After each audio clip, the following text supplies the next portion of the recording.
Salut tout le monde, c'est Marco de la chaîne Real Hockey Fan. Je fais une petite vidéo en ce lundi 9 octobre sur ce qui je prévois aujourd'hui comme game. Qu'est-ce que j'ai eu comme feedback par rapport au game en fin de semaine.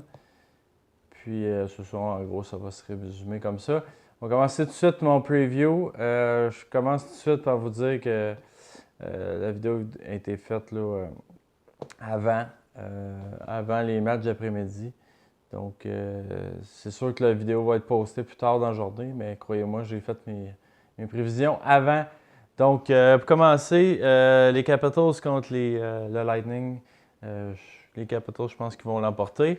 Ensuite, Chicago-Toronto, un match que je vais certainement regarder ce soir. Je pense que les Hawks vont surprendre les Leafs à Toronto. Edmonton va gagner contre Winnipeg. Anaheim va battre Calgary. New Jersey va battre Buffalo. Comme je vous dis, ça c'est en après-midi. Saint-Louis va battre Islanders en après-midi. Et Colorado va se faire battre contre Boston en après-midi également. Donc ça, c'est mes prédictions pour la journée du 9 octobre. Les équipes qui sont ici, je ne sais pas si vous les voyez. De toute façon, c'est les équipes qui ne jouent pas aujourd'hui. Donc, je mets tout le temps des petits logos avec l'équipe en plus gros, là, les abréviations pour que vous les voyez mieux, parce que j'imagine que les logos sont petits pas mal. Fait que c'est plus difficile à voir. Les grosses nouvelles de la fin de semaine, on commence tout de suite avec les Jets qui ont, selon moi, été partis pour avoir une bonne saison, mais commence 0-2. Ils ont vraiment de la difficulté en défensive. Gardien, ça va pas du tout pour l'instant. Là, ils jouent contre Edmonton dans ce soir. Pas sûr que ça va être bon pour eux autres. Vraiment, là, je m'attends à un massacre. Des Oilers, surtout qu'ils sont sur la maison en plus. On ne sait jamais. Des fois, des choses sont surprenantes, on peut se dire. Le Canadien Montréal, ça va pas pendant toutes les autres non plus. Ils n'ont pas mené du tout depuis 3 matchs. Bon, il y a d'autres équipes dans cette situation-là. Ils ont marqué 3 buts en 3 matchs. Ça aussi, c'est assez. On pense que la défensive a de la misère. Oui, c'est le cas. Price en a échappé une à Washington. Mais puis en plus, tu n'as pas de défensive, puis tu n'as pas d'attaque, tu ne comptes pas de but. Le seul but en égalité numérique, c'est en première période du premier match. Sinon, ça ne va pas du tout en attaque. C'est horrible pour les Canadiens. Donc, à suivre dans les prochains matchs. Puis le prochain match, c'est contre les Blackhawks au Centre Bell demain. Donc, pas sûr. Pas sûr, pas sûr. Mais l'avantage pour les Canadiens, c'est que les Hawks jouent déjà ce soir. Donc, peut-être que les Hawks ne seront pas en mesure de donner toute leur énergie contre eux. On va voir. On verra bien. En tout cas, c'est l'ouverture locale demain pour le Canadien de Montréal. Ensuite, Toronto-Chicago, on en parlait. 15 buts en 2 matchs. Wow. Je peux juste dire wow. 2 équipes. Chicago, on sait qu'ils ont beaucoup à prouver. Là. Ils ont perdu en première ronde.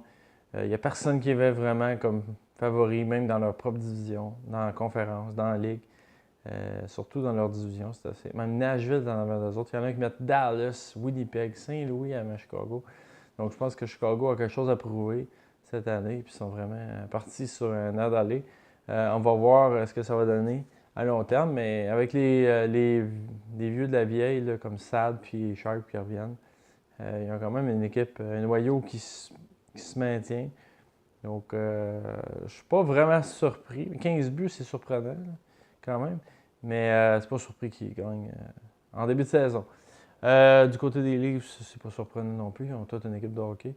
Jeunes joueurs, mais marquer 15 buts, c'est surprenant. En partant 7 buts, puis là, d'en marquer 8 autres contre les Rangers. Ils ont donné beaucoup de buts, par contre. Ça, c'est un petit peu moins surprenant, mais bon. Du côté des Leafs, c'est un peu surprenant le nombre de buts, quand même, mais c'est pas surprenant qu'il y ait une bonne fiche en partant. Vegas, 2 victoires en 2 matchs, ça c'est un fait, un exploit. La dernière fois que c'est arrivé, c'était en Californie. En 67, les Golden Seals de la Californie qui avaient gagné leurs 2 premiers matchs pour un club d'expansion. C'est assez phénoménal. Par contre, il faut noter que l'expansion est beaucoup plus généreuse qu'elle était avant. Regarde, Fleury en partant, c'est un excellent gardien. Ils ont une bonne défensive. En attaque, ça laisse un peu à désirer, mais c'est ça. Ils peuvent marquer un but ou deux par match, puis quand même récolter des victoires. Donc, 2 victoires en 2 matchs. D'ailleurs, vous allez voir, là, ça va refléter les étoiles de la semaine. Là. Ovechkin, Fleury et Simmons.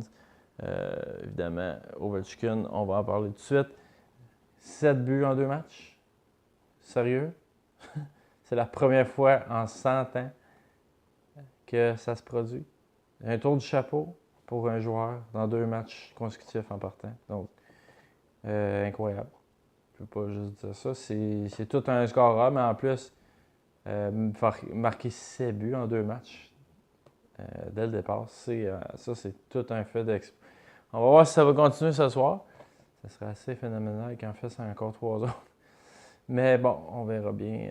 De ce côté-là, ce serait le premier de l'histoire à le faire, je crois. Du moins, ça sera vérifié. Mais oui, effectivement, je pense que ça sera la première fois. 3 tours du chapeau en 3 matchs. À suivre ce soir. Dallas 0-2, aussi une équipe qui avait beaucoup d'espoir. Et bon, c'est sûr qu'on ne panique pas. Là. 0-2, il n'y a pas personne qui est mort encore. Là. Mais ça fait mal. Surtout pour une équipe qui a été la grande gagnante des joueurs autonomes l'an passé, à l'été. Puis ils ont été chercher beaucoup de joueurs défenseurs, ils ont été chercher un gardien, ils ont été chercher de l'attaque, ils ont vraiment été chercher pratiquement tout ce qui était le meilleur disponible. Donc c'est ça, c'est surprenant quand même que ça soit 0-2. Première défaite contre Vegas, ça c'est surprenant. Puis contre Saint-Louis, ils ont bien joué. C'est Allen a volé le match. Fait que de ce côté-là, c'est pas trop inquiétant, mais quand même. Fait à noter 0-2. Même chose pour les Sharks de San Jose. C'est un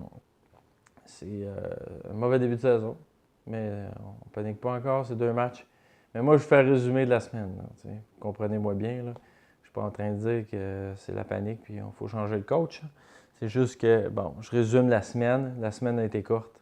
Seulement 4 jours, 5 jours. Donc, voilà, de ce côté-là, c'est ça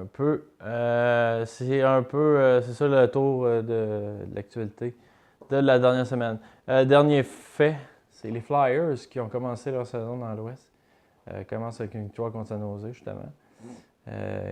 Ensuite, perd RLA, mais jouent bien quand même. Puis là, ils vont battre les Ducks d'Anaheim. Donc, c'est ça. Grosse victoire. Gros début de saison pour Simmons, pour ceux qui est 3e étoile. Fleury aussi, les 2 gros matchs. Puis évidemment, Ovechkin avec ses 7 buts. Donc, c'est ce qui a fait le tour un peu de la fin de semaine, de mercredi à dimanche. Donc, ça va être un peu ça les lundis. Là, on va résumer la fin de semaine, surtout. Parce que là, jeudi, on n'a pas eu.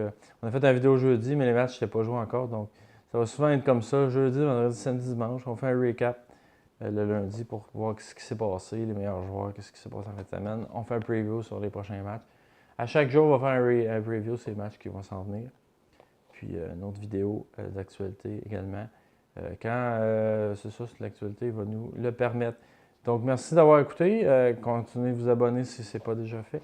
Un petit like en haut, un petit pouce vers le haut, pardon, si vous aimez ça. Si vous avez n'importe quoi à mentionner, commentaires, opinions sur le contenu ou sur la chaîne ou sur le hockey en général. Bref, vous êtes invités à faire n'importe quoi comme commentaire. Donc, là-dessus, je vais vous souhaiter une bonne soirée et bonne soirée de hockey à tout le monde. Ciao!